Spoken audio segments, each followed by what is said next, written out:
लेकिन बड़ी बात यह है कि जिस तरीके से इजराइल ने पलटवार किया, क्या उसके बाद ईरान की तरफ से हमला होगा?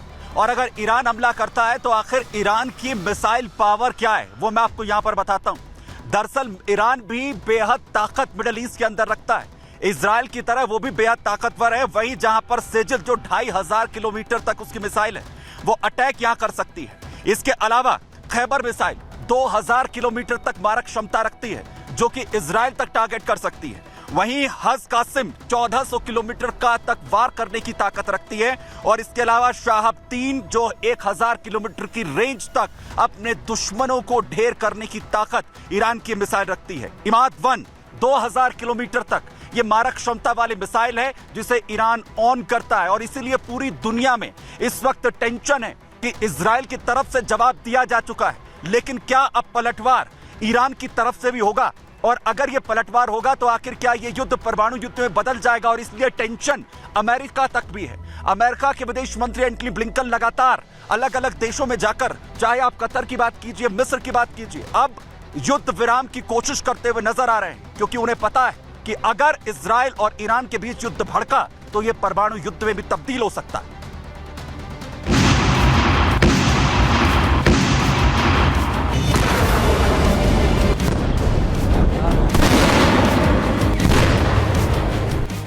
ईरान को अमेरिका की नसीहत, किया पलटवार तो होगा बुरा हाल।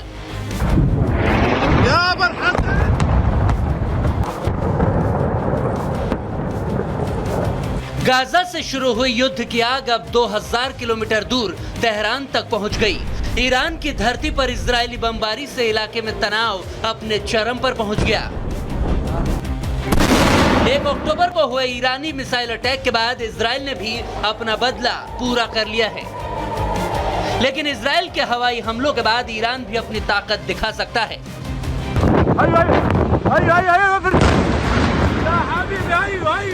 माना जा रहा है कि अब ईरान दूसरी बार इजराइल पर सीधा हमला बोल सकता है, जिससे युद्ध की ये आग और भी भड़कने की आशंका पैदा हो गई है। युद्ध की आशंकाओं के बीच अमेरिका भी एक्टिव हो गया है। अमेरिका ने ईरान को इजराइल पर पलटवार न करने की नसीहत दे दी है। अमेरिकी रक्षा मंत्री लॉयड ऑस्टिन ने ईरान को चेतावनी दी है। ऑस्टिन ने कहा कि ईरान को इजराइल के हमलों का जवाब देने से बचना चाहिए। हमले का फैसला ईरान की बड़ी गलती साबित होगा। ईरान का ऐसा कोई कदम दोनों देशों के बीच के तनाव को और भी बढ़ा सकता है। ईरान पहले से ही अमेरिका को अपना दुश्मन नंबर 1 मानता है। अमेरिका और ईरान में सीधा टकराव तो कभी नहीं हुआ, लेकिन साल 2020 में ईरान ने मिडिल ईस्ट में मौजूद अमेरिकी सैन्य ठिकानों पर मिसाइलें दागी थी, जबकि साल 2023 में ईरान समर्थित शिया गुटों ने ईरान में अमेरिकी मिलिट्री बेस पर हमला किया था।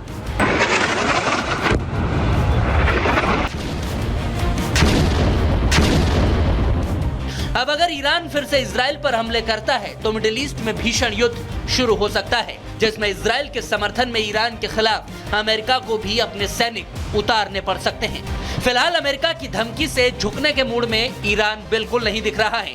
ईरानी नेताओं ने बदले की कार्रवाई करने की धमकी दी है। दावा किया है कि ईरान की सेनाएं और मिसाइल यूनिट अलर्ट मोड पर हैं। इराक में मौजूद ईरान समर्थक शिया गुट भी एक्टिव हो गए हैं।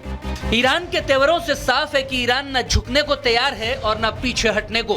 लेकिन सवाल यह है कि क्या ईरान सिर्फ दिखावे के लिए छिटपुट हमला करेगा या पूरी ताकत से युद्ध के मैदान में उतर जाएगा। Bureau report, Republic Bharat.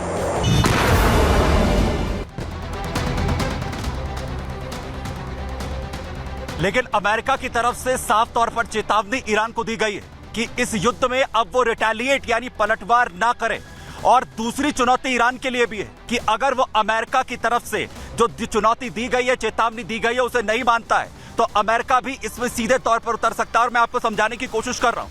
आप मैप के जरिए यहां पर समझिए कैसे कि जहां एक तरफ बीच में ईरान है और एक तरफ लाल सागर और भूमध्य सागर, जहां पर दोनों ही तरफ इस वक्त एयरक्राफ्ट कैरियर्स जो है अमेरिका की तरफ से तैनात किए गए हैं। यानी हमला अगर इजराइल पर बड़ा होता है ईरान की तरफ से तो तुरंत जो हमला है वो अमेरिका की तरफ से भी जवाबी यहां पर होगा इजराइल के समर्थन में। वहीं दूसरी तरफ जो सीरिया है वहां पर मिलिट्री बेस है। सीरिया के अंदर भी मिलिट्री बेस अमेरिका का है, वहां से पलटवार होगा।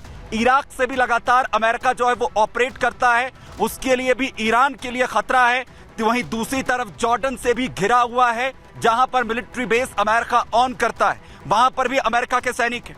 इसके अलावा तुर्की और सऊदी अरब में भी मिलिट्री बेस अमेरिका की तरफ से बनाया गया है। और सऊदी अरब के अलावा इजराइल जहां पर मिलिट्री बेस है, और कुवैत, यानी ये वो तमाम जगह, भूमध्य सागर, लाल सागर, सऊदी अरब, सीरिया, इराक, ये तमाम जगह हैं जहां से सेंटर में आता है इराक, जो पूरी तरह से अमेरिका के जो हथियार हैं उनसे घिरा हुआ है। यानी अमेरिका ने जो चेतावनी दी है, अगर इसके बावजूद भी कोई कार्रवाई होती है तो मुश्किलें ईरान की यहां पर बढ़ सकती हैं। और वहीं से बीच बड़ी खबर आपको बताऊं, खामनेई इस वक्त गुस्से में नजर आ रहे हैं। खामनेई का कहना है कि दुश्मन को अपनी ताकत का एहसास हम करवाएंगे।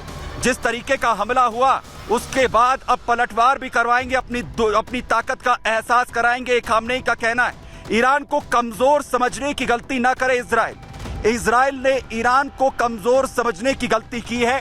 जिस तरीके का पलटवार यहां पर किया गया है, यानी बार बार ये जताने की कोशिश हो रही है कि कभी भी एक बड़ा रिटेलिएशन, एक बड़ा हमला ईरान की तरफ से किया जा सकता है। लेकिन अमेरिका समेत जो देश हैं वो लोग यहां पर चाहते हैं, अमेरिका समेत, कि किसी भी तरीके का हमला यहां पर ना हो, जिसकी वजह से जो स्थितियां हैं वो और गंभीर यहां पर हो सकती है। लेकिन बड़ा सवाल यह है कि आखिर ईरान, खामनेई जिस तरीके से चेतावनी दे रहे हैं, आखिर तैयारी किस लेवल की है। मिसाइलों की रेंज हमने आपको बताई है। दूसरी तरफ आपको ईरान की जो गुप्त परमाणु शक्ति है, जिसके बारे में कहा जाता है कि एक लेवल तक पहुंच चुकी है, तस्वीरें भी पूरी दुनिया ने देखी थी कुछ दिनों पहले। कहा यह जा रहा है कि ईरान का जो यूरेनियम भंडार है वो 128 किलोग्राम तक पहुंच चुका है। बड़ी बात यह है कि ईरान के पास 3 गुना ज्यादा इससे यूरेनियम मौजूद है, और इस यूरेनियम से 3 परमाणु बमों को बनाया जा सकता है, जिसके बेहद करीब ईरान बताया जाता है। ईरान के पास 60% शुद्ध यूरेनियम है। वहीं बड़ी बात यह कि परमाणु प्रोग्राम की सही जानकारी अभी तक ईरान की तरफ से साझा नहीं की गई है कि आखिर उसके पास क्या परमाणु बम बनाने की जो टेक्नोलॉजी है क्या वो पहुंच चुकी है, क्योंकि बार बार इस बात का भी अंदेशा जताया गया कि पाकिस्तान से जो परमाणु बनाने की जो टेक्नोलॉजी है वो ट्रांसफर हुई है। लेकिन यूरेनियम का भंडार ईरान के पास होना ये कहीं ना कहीं एक बड़ा संकेत देता है कि ये युद्ध अगर आगे बढ़ता है, ईरान की तरफ से हमला यहां पर होता है, तो उसमें मुश्किलें मिडल ईस्ट में और ज्यादा खतरनाक बढ़ती हुई नजर आएंगी। यानी हमला यहां पर और भी खतरनाक होगा। और सबसे बड़ी बात यह है कि अगर ये स्थितियां इसी तरीके से रही तो आगे क्या हालात यहां पर बनेंगे।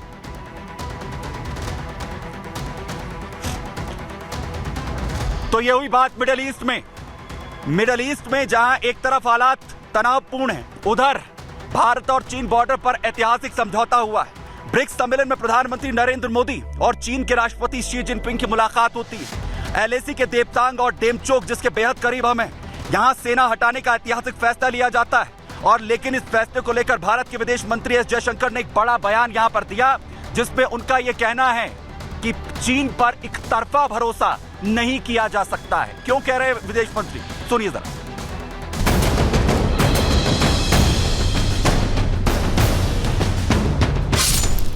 21 अक्टूबर को जब से रूस के कजान शहर में प्रधानमंत्री नरेंद्र मोदी और शी जिनपिंग के बीच वास्तविक नियंत्रण रेखा को लेकर जो समझौता हुआ है, उसकी चर्चा आज पूरी दुनिया में हो रही है।